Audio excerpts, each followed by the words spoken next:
The University of Waterloo, home of the Warriors and their men's hockey team for over 50 years. But this year's team faces a challenge that none of the previous ones have. And it's not on the ice. It's tough when guys don't come back, if they graduate or guys move on. This was obviously a completely different scenario, so. I was at home, and I got a text from the other veterans that apparently had talked to Brian, our coach, and I just couldn't believe what I was hearing. I was probably one of the first guys to hear the bad news, and it hit me pretty strong. You know, it's just disbelief. I couldn't believe that one of my teammates had passed away. Tyler Norrie, at the age of 22, collapsed while training in a hometown gym. Tyler grew up in Simcoe, Ontario, about an hour south of Hamilton. And very early on, it was clear he had a passion for hockey, using every chance he could to practice his favorite sport. Hockey was his passion. Playing hockey since like the age of 5. Out in the yard, out in my garage, was just constantly with shooting pucks and on targets on the net. And on me. Yeah. Lindsay's a goalie, so. Because of him. Yeah. Tyler played junior hockey with the Caledonia Corvairs, averaging a point a game in his final season while also attending the University of Waterloo for environmental studies. It was then he piqued the interest of Warriors coach Brian Burke. He was a solid junior player. He was at the school already. He's a good person. I did lots of work on his background as a character type of guy and as a teammate, and everyone loved him. So we knew he could play for us. It's funny because he wasn't really like me as a player at all. This is going to sound bad against me, but he's exactly what our coach, his style of play was, and Norris was really the epitome of Warrior hockey. He was a grinder, he worked hard. Now, what was seen as a promising start to a varsity career was turned to heartbreak, and Tyler's teammates had to overcome this loss before a return to the rink was possible. I know probably for the most part the guys just wanted to be together when they found out. Guys just wanted to remember Norris and remember all the fun times we had with him and all the great stuff he did on the ice and off the ice.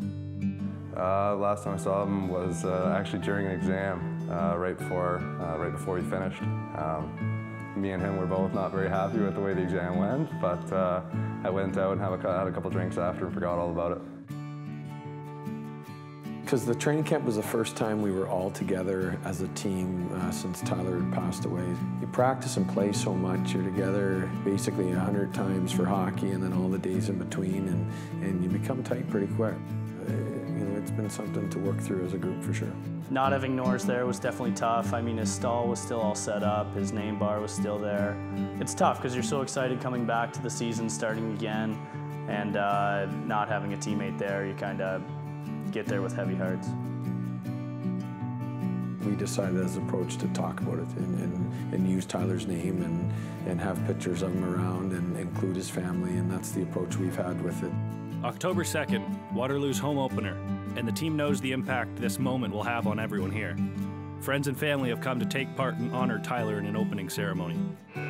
Please give a warm welcome to Tyler's father Duncan, his mother Karen, sister Lindsay, and stepdad Tom.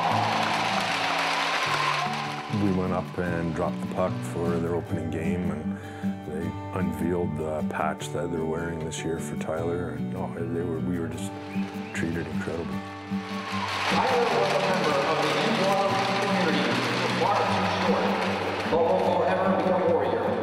Tyler played his first season with the Warriors last year. It was great. After that puck drop game, we went into the dressing room afterwards, and just stories chirping back and forth across the change room was awesome.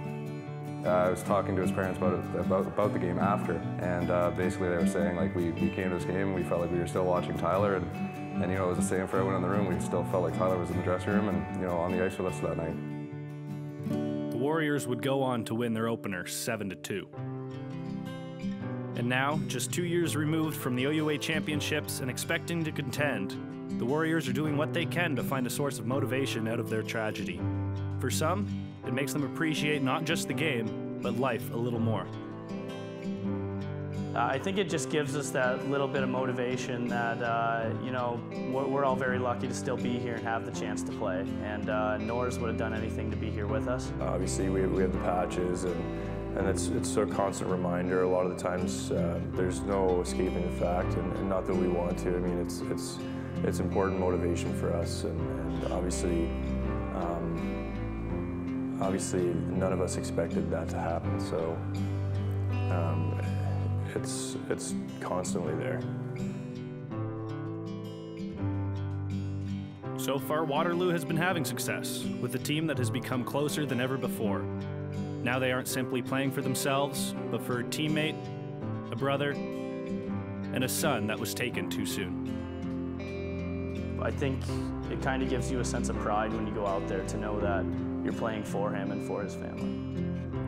He'll be missed. You know, it's hard for everyone in that dressing room, especially me. I spent a lot of time with him on the ice and away from the rink. And, you know, I just want him to know that I know he wants to be here every night, and I wish he could be.